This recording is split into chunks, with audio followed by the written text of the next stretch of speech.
Welcome to Baltic Landlords, an international broadcast about real estate development, property management, and income sustainability. I am your host, David Svet, and my guest today is Robert Ardavs, Head of Valuation Department in CBRE and member of Royal Institution of Chartered Surveyors since 2014. Robert, welcome to Baltic Landlords. Thanks, David. This is a great pleasure for me to be here and have another, discussion about the market activity into the real estate segment. So I'm really delighted to have an opportunity to participate here. And Thank you. So let's begin.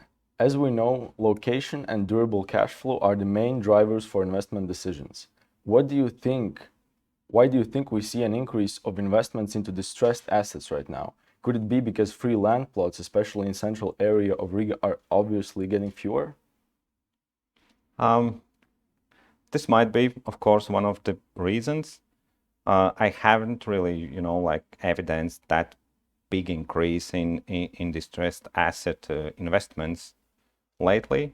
But distressed assets are appealing to certain investor groups which are, looking forward to an increased profits after they do redevelopment of those assets and establish currently demanded commercial feasible premises.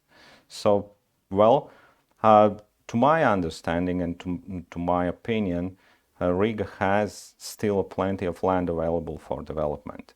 And as we do not have established one CBD where all the office or retail schemes are developed, so we have the commercial real estate scattered around the city, and the one may choose probably some feasible, excellent location for kind of sufficient development out there. So I don't really see that distressed assets are traded because there is a lack of land.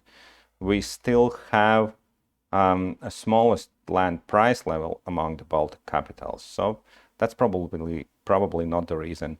The reason is that distressed assets are mostly smaller scale. Those are available to local investments or property companies or private individuals who has assets, money available for disposal, and that's why those transactions are happening. You mentioned CBDs. Which district of Riga, in your opinion, has the greatest potential to become the central business district? It's been discussed already for, I don't know, 6-7 years now.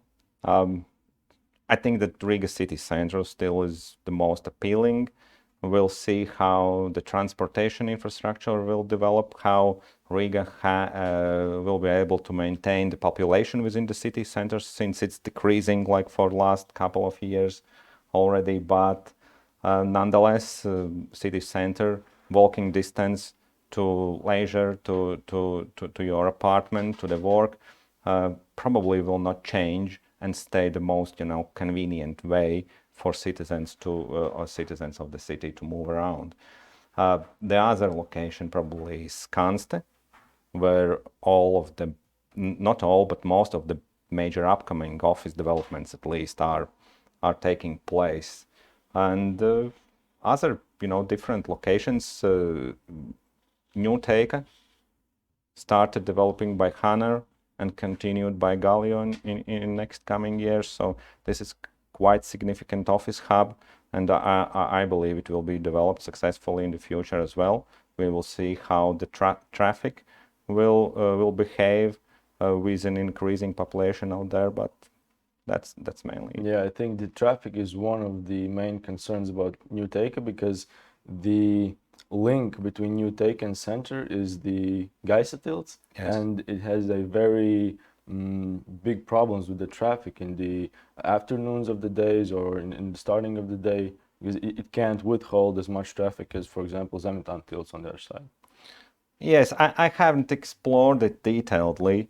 On the other hand, Gustav Zemgala Avenue or street has another option to accommodate the traffic along the Gauss Street, and that's another way how to get to the city center. But as I've been working in New Teka district for several years, I have seen every evening the traffic jams on the bridge and then in the surrounding areas. So that's obviously the challenging factor for the future development of it. But I believe that developers are counting it in and just considering for any next development and taking those challenges and solving.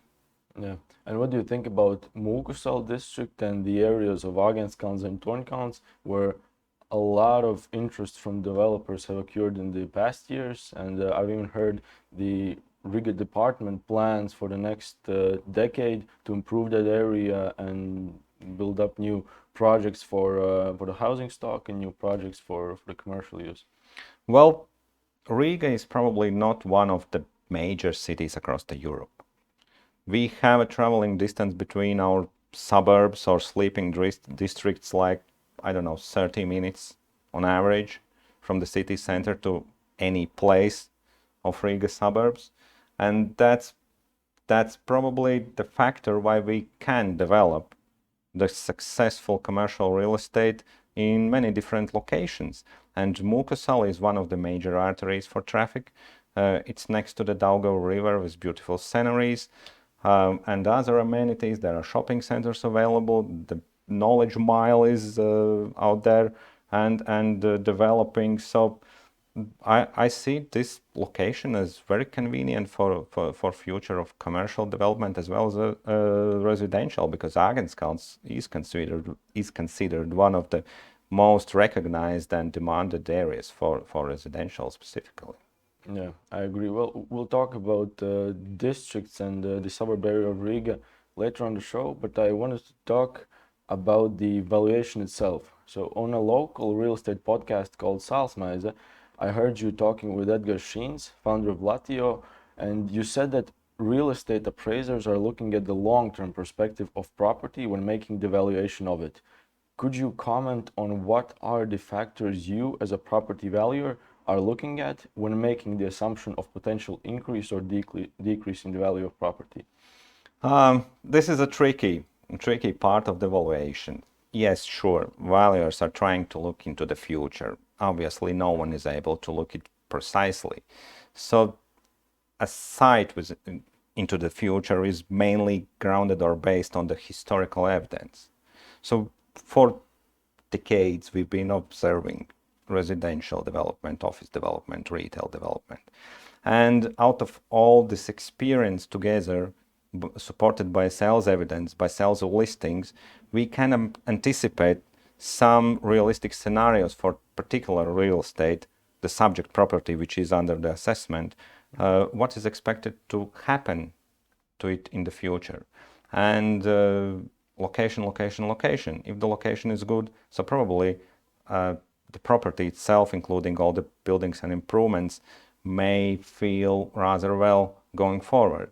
And another thing is the current operational success for, let's say, office or retail premises. So if we see that there is not over market average vacancies, the rents are at the market level, so we can reasonably anticipate that it will last for, I don't know, 3, 4, 5 years. Retail has been changing already for the last 7 years. Not the pandemic has changed the retail. It was started to changing already. Pandemic has just enhanced, all this transition, and this is again currently happening into the office segment.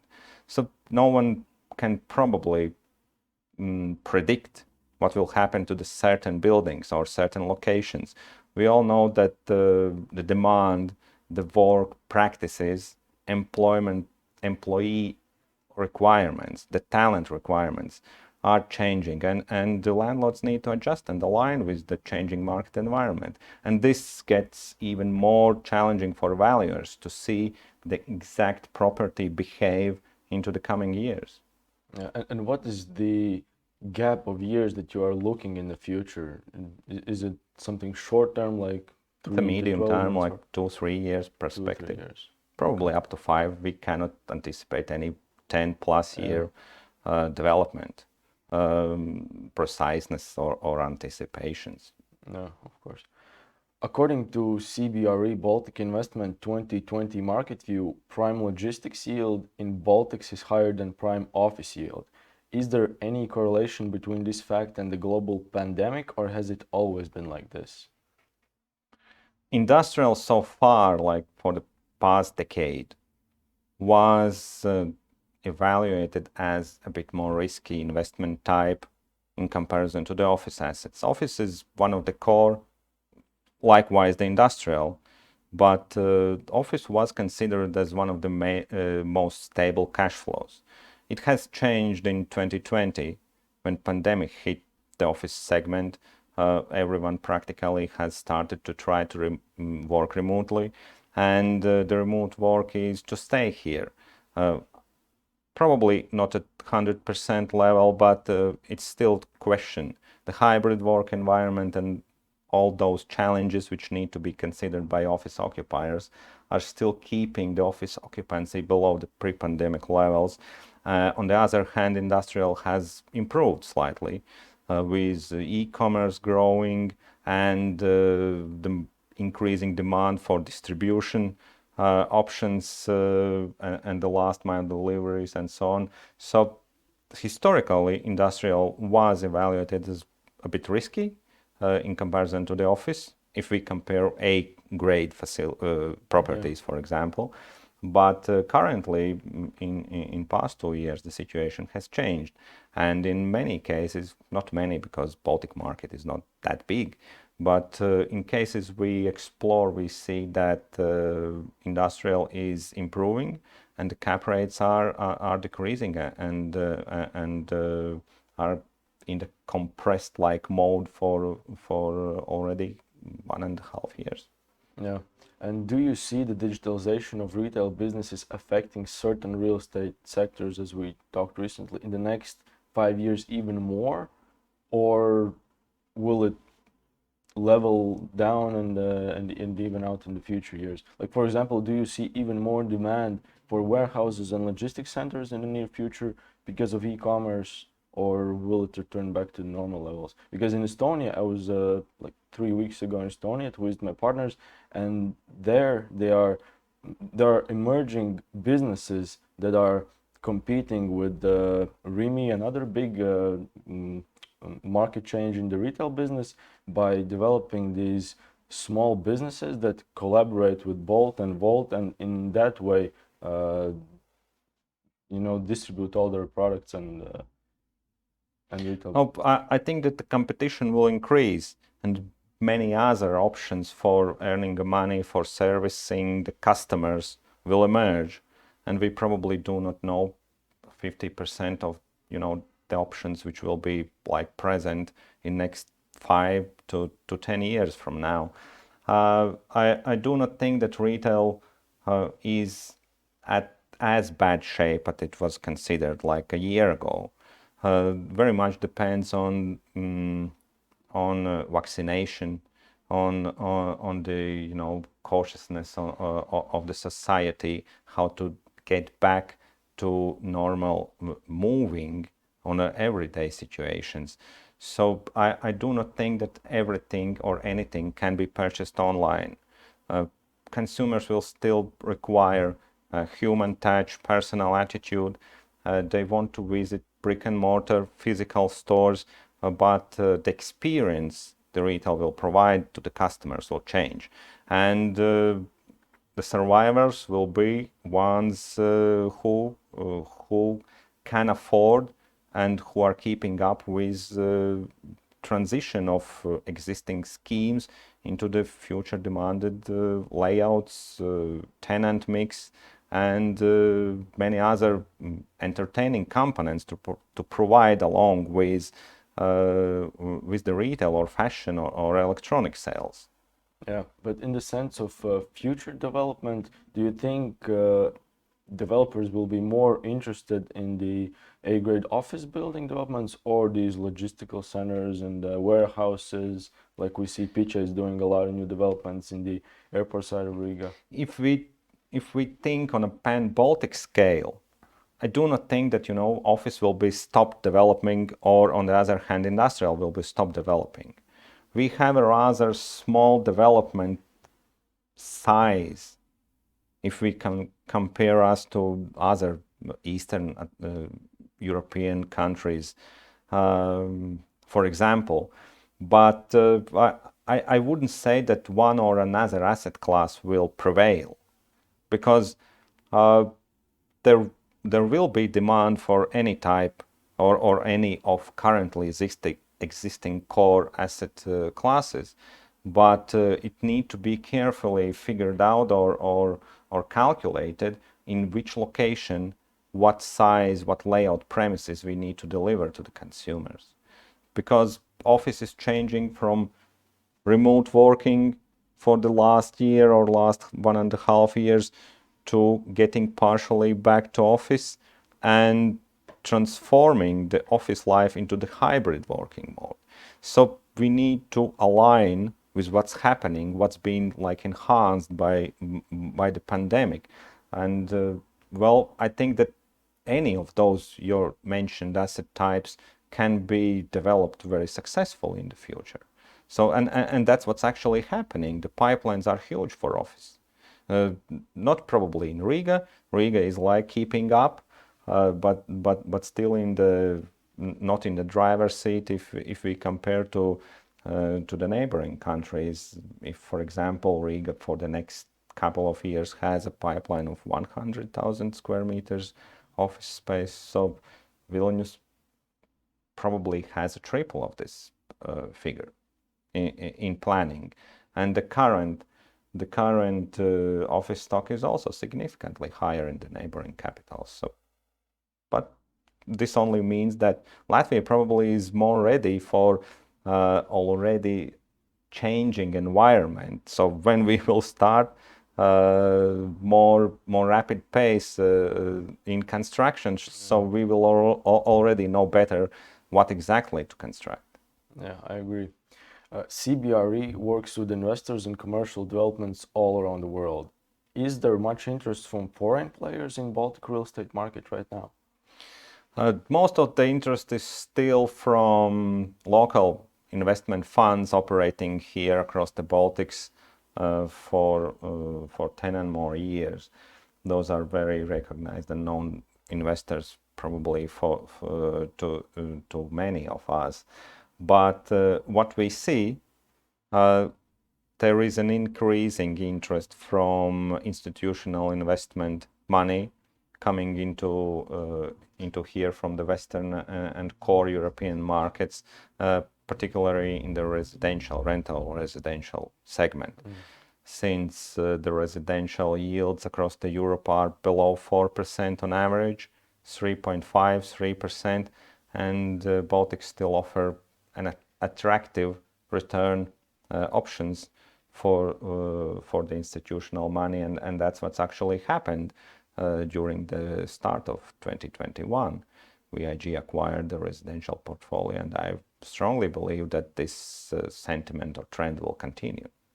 Yeah, so there's much opportunity for rental houses, like for example, to renovate a building with the possibility to rent it out. Yes, but again, Consultants. it doesn't necessarily mean that everyone who was developing industrial or office before need to start developing residential, because every type of development is different. Any type of real estate is different. There is no like similar residential houses next standing each to another. Many ways to exploit, to operate those, and I also believe that some of developments may become unsuccessful even in the increasing demand for the particular asset type.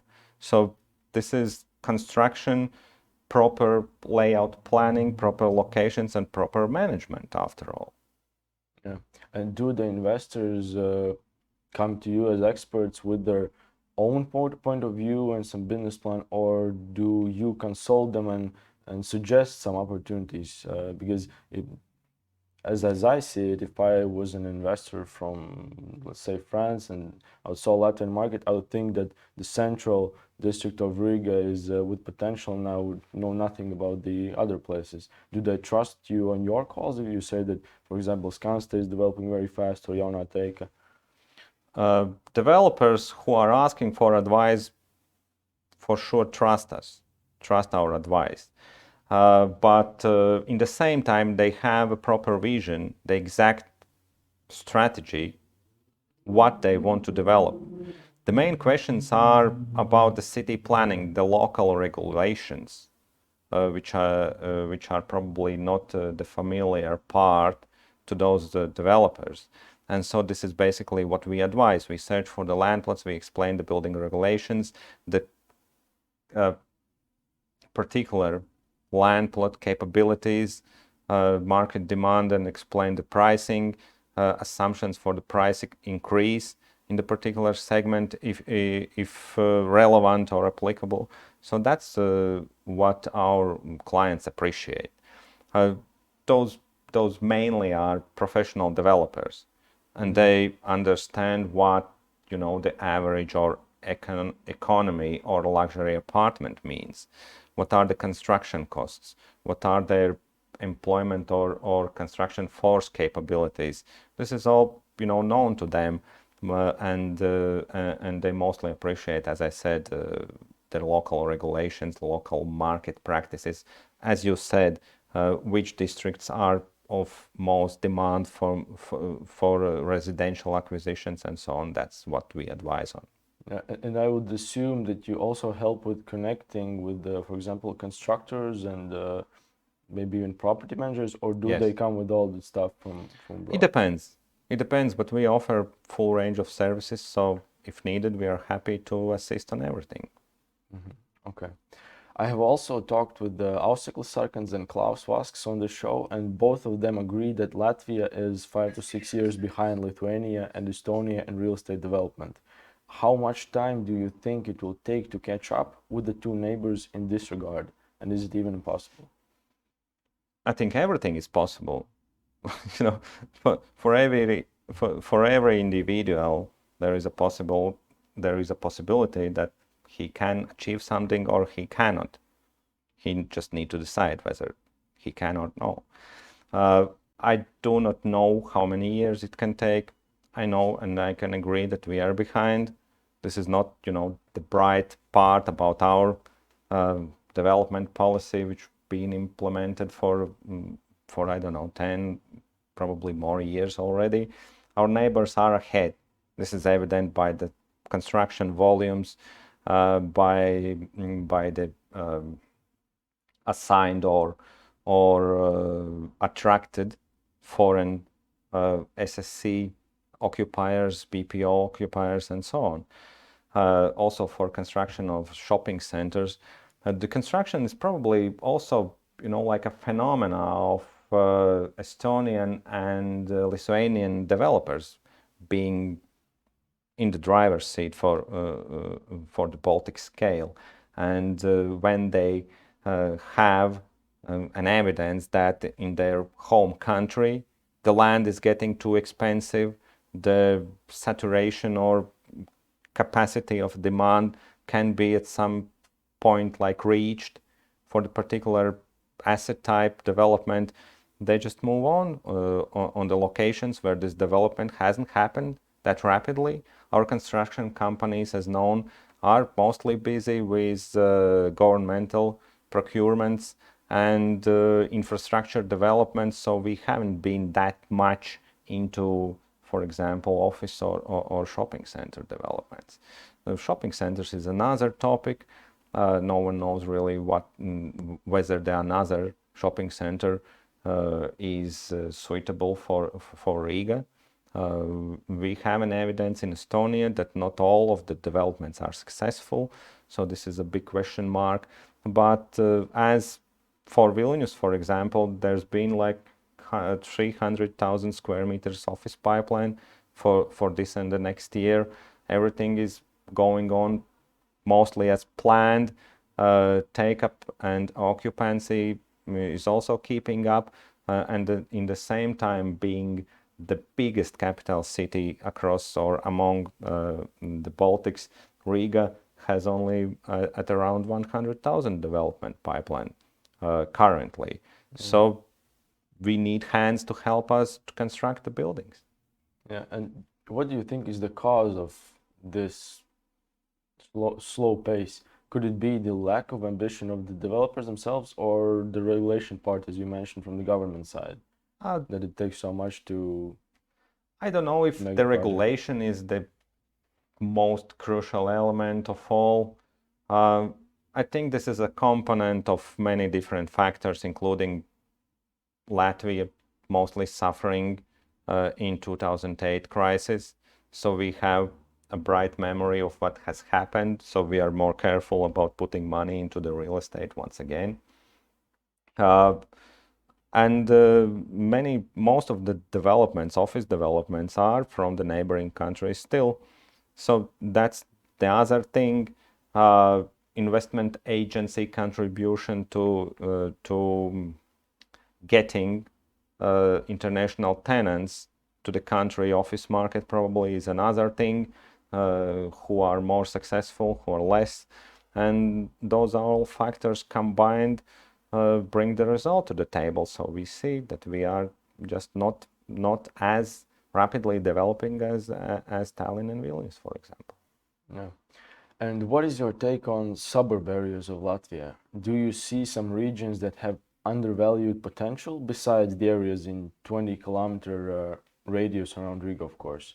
And the reason I ask this question is because I myself see an increase in demand for private houses, and I think it's obvious that at some point land around Riga will get too expensive for average families, and people must start to look in other directions for the new residences. You mean like secondary cities? Yeah, secondary cities, that's a topic I want to talk about next, but some undeveloped areas where there are a lot of agricultural lands and even maybe forest. How do you see that side of Latvia? Because in other countries like Netherlands or Belgium, there are almost no areas like that at all. Do you think that Latvia will reach that point in some time in future or no?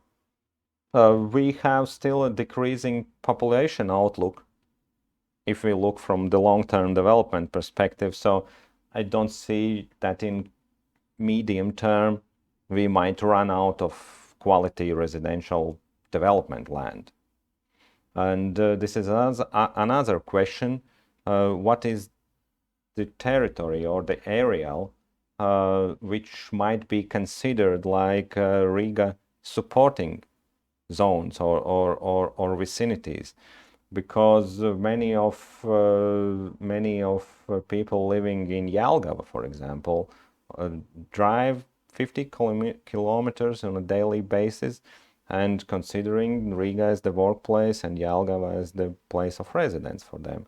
So this is 50 kilometers.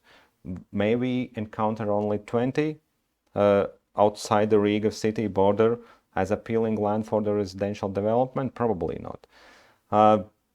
What we've been experiencing for the last 3 to 4 years already, that such cities as Cēsis and Valmiera and also Liepāja have evidenced the lack of quality apartments, lack of residential development. Those cities are keeping up with economic development. People from the more rural areas coming into those cities and seek for the place to live, but there is not too much of residential development interest into developing some new apartments out there, and that was the reason why prices in Soviet time block buildings increased like 100% for in some cases, and but still the price for the apartment in a secondary city hasn't reached the profit margin level where regular investor would consider to put the money in. What I know personally, there was a development in Valmiera, for example, which was reconstructed by a private development company, and all the apartments at the stated sales price, which was, to my mind, above 1.5 thousand euros per square meter, which is not a regular price tag for secondary city apartment sales, was sold out in 6 months, I think.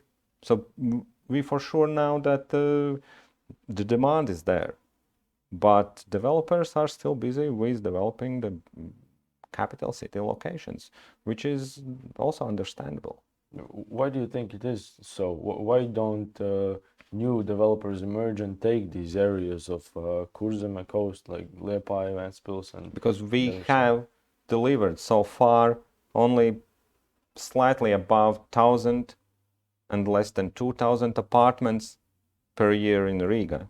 Riga has a population of 640,000 people.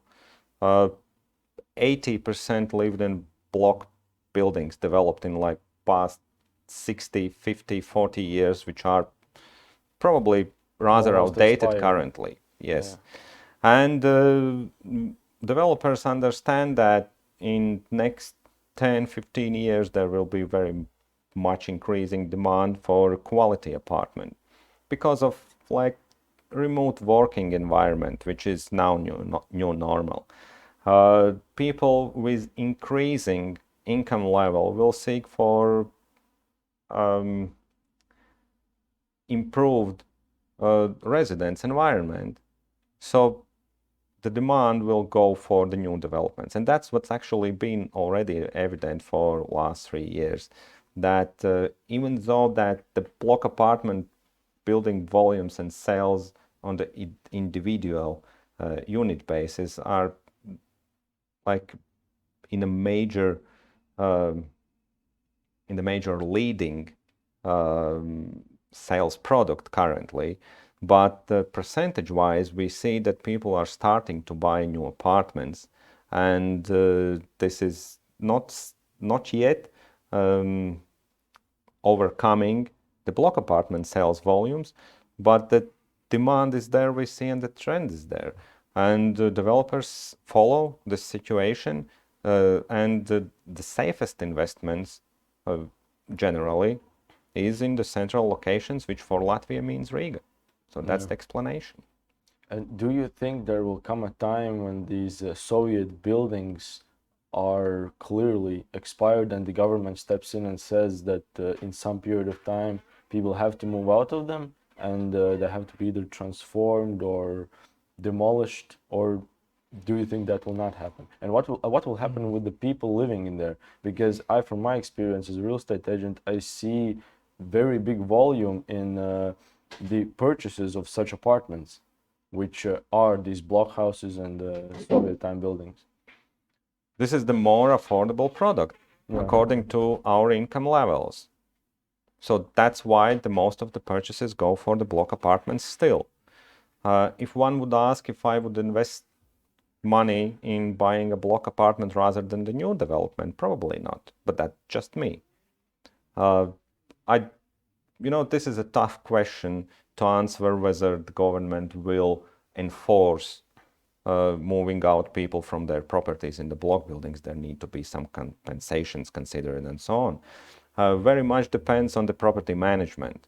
And we see that the renovation projects are in place, buildings are improved at the extent possible to agree with the different owners of the apartments for the particular building. So, but sure, construction is construction, and economic or the physical life of a building will end eventually. I cannot say whether it will be like in 5, 10, 15, 20 years. It very much depends on the property management for the particular building. So. And who takes the responsibility if some major accident happens in those Soviet time buildings? Are there some entities that control them, or how does it look in reality? Yes, it's controlled.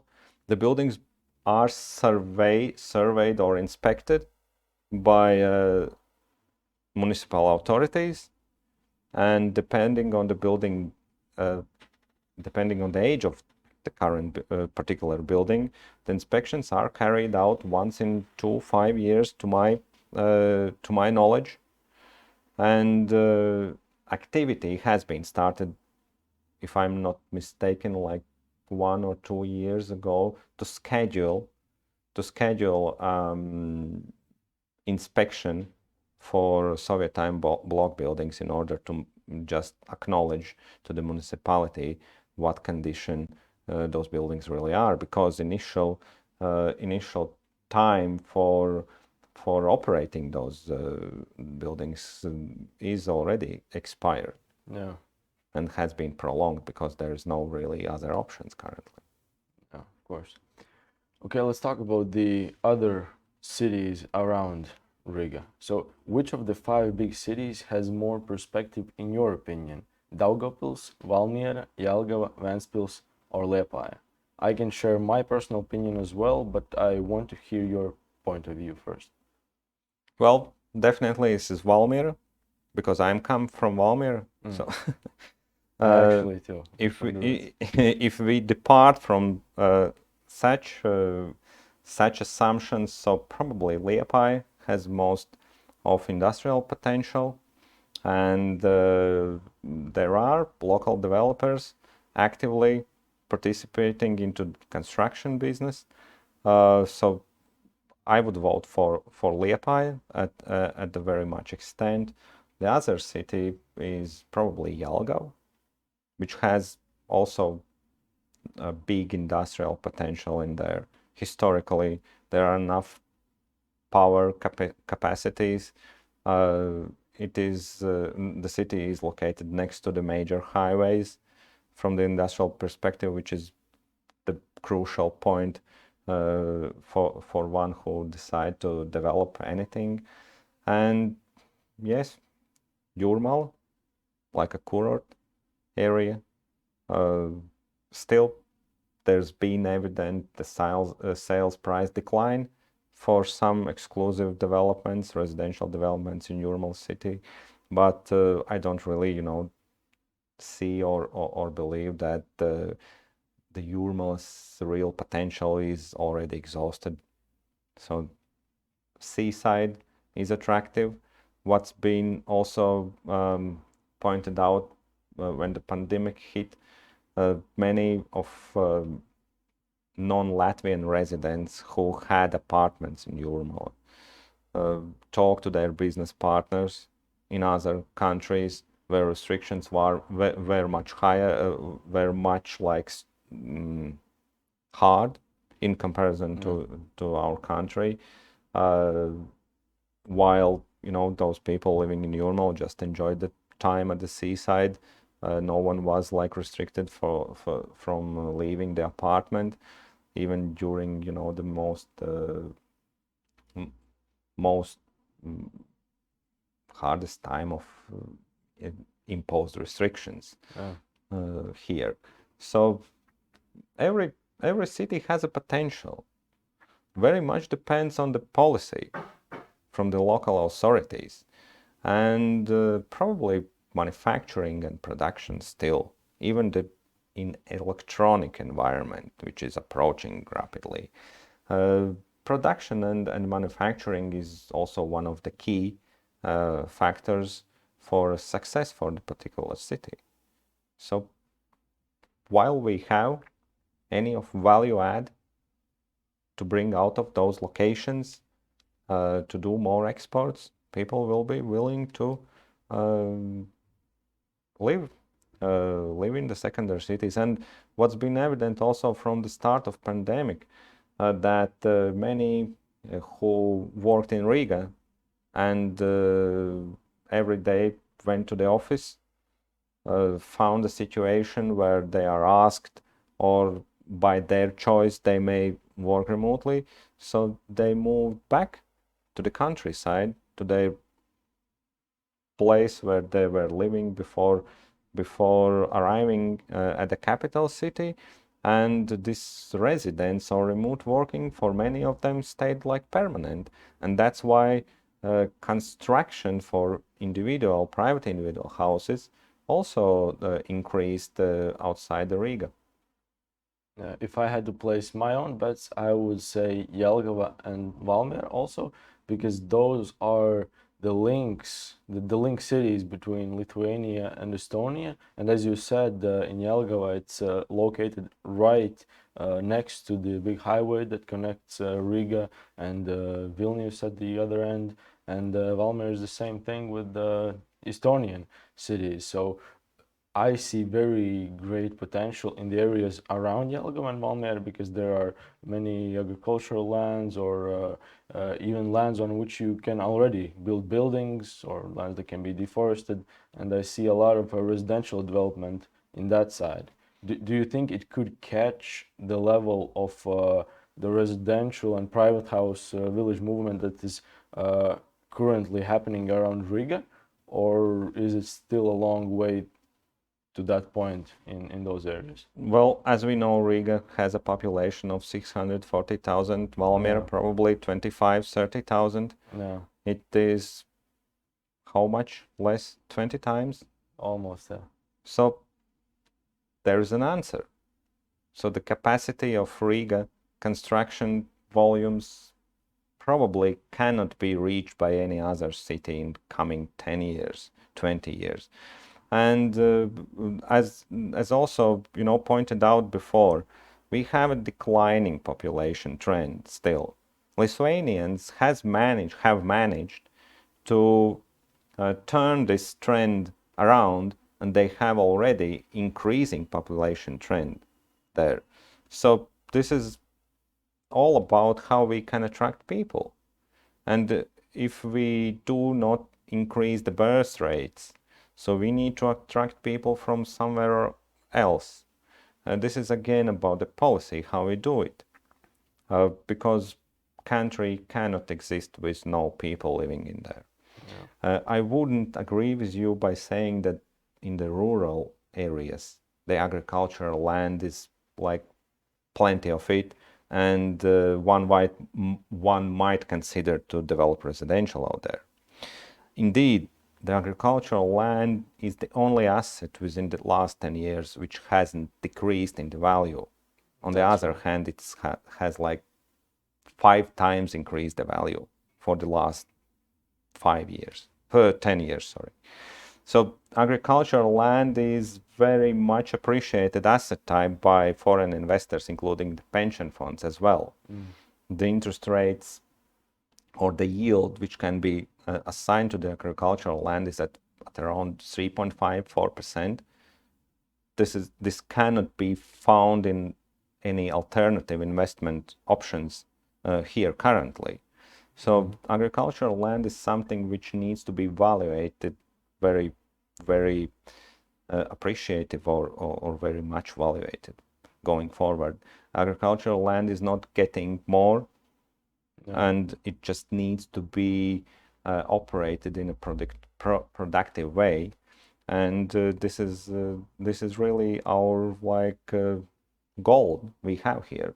So I do not see in any extent that residential development outside Riga city is beneficial over the quality agricultural land. Neither the growing forest on the land like that. Yeah. But do you think it's possible to attract the Riga citizens to other parts of Latvia? Because with the digital age, as you also mentioned, that more and more people are ready to work from homes, and if, let's say, during the next 5-10 years, average families save up enough money to make the first deposit for a new residence, why not choose a different area other than Riga? So Yes, but if you can buy a 3-bedroom apartment for 100, 110, 20,000 in Riga, why not buy or build a private house like around Jelgava or Valmiera or other parts of Latvia? you cannot actually build a private house of 150 or 120 square meters for that low price. 100,000 euros in any place in Yeah. Latvia. It's probably cost more.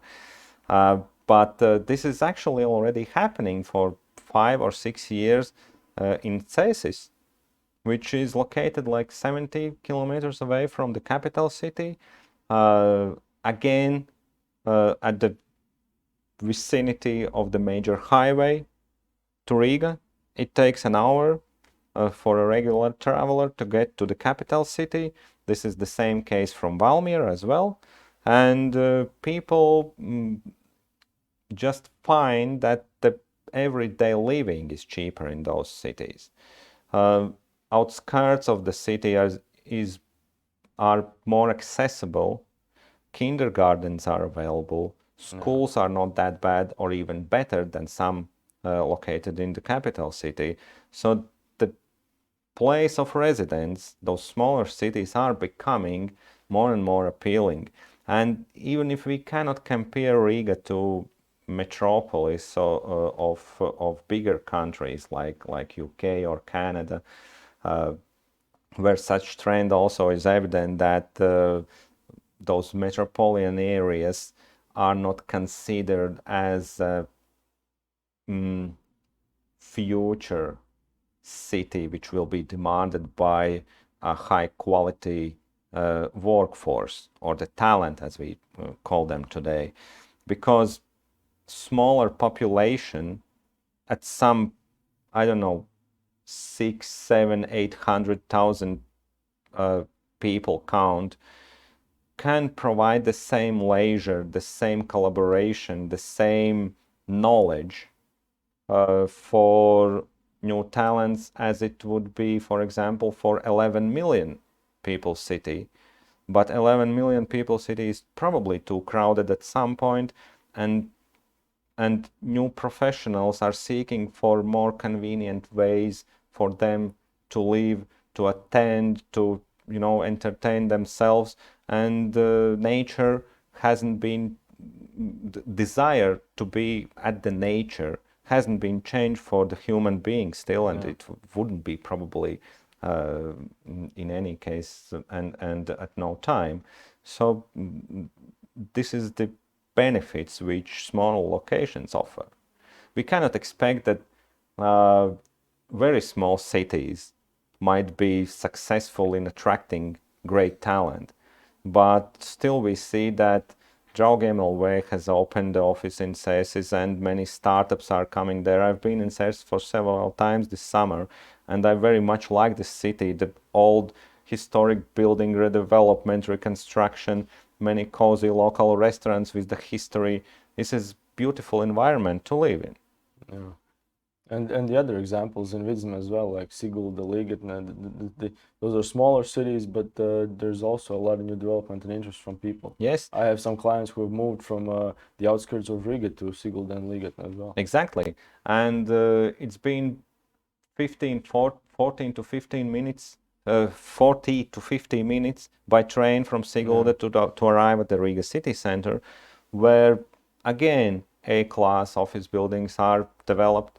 If you are office worker, so it takes the same time for you to arrive at the farthest end of Imanta, probably to the city center, or from Jugla, Sometimes or from Ardavs. Yeah. So Sigulda is very, very attractive and convenient location to live in, while still you are working in the capital city. I completely agree. You have worked more than 15 years as a real estate appraiser in Latvia. How do you see the career evolving from your current position as the head of valuation department in one of the biggest real estate companies in Baltic states? Well, the name is loud, CBRE. The name of CBRE, this is the largest company within the real estate field. In the commercial field? Yes, globally. Yeah. It employs like 120,000 people across wide variety of regions and geographies. But in Baltics, we are a rather small, still small company. We employ by far at around 40, 45 people. In the valuation, we are not even 10. And the future development for me is try to enhancing the values profession as a very ethical way of working, servicing the clients, providing the experienced opinion in many different cases, clients seek advice for, and to grow a company, just to promote by good business practicing that the valuers as locally many times perceived not the profession which is very much appreciated. The valuer is just providing the figures. I need the figure for loan security, so I go to the valuer and ask for the figure. I don't even listen to the valuer's opinion. And that's why in last 15 years, there's been a huge hit to the profession as such. And we as a professionals need to promote that we are not providing figures, we are deciding in the valuation process the best use, the historic evidence, the particular condition of the building and future outlook for this. So if you ask me how I see myself developing as a valuer, so this is promoting the profession to the broader audience. Okay, and where can people find you? On LinkedIn, on our webpage, cbre.lv, I maybe found many part of my working time at Zaļā Street 1, which again was the considerable office transaction this year, just proving that office class is still alive and with a positive market capital growth perspective. So everyone is welcome. Okay, I appreciate this conversation, Robert. Thank you for sharing your time with me and Baltic landlords. Thank you. Well, from my side as well, this is great pleasure for me to be here, to see you in person, not just, by using Microsoft Teams or any other software. And once again, to talk about the field we operate in and we are passionate about. So many thanks. Thank you.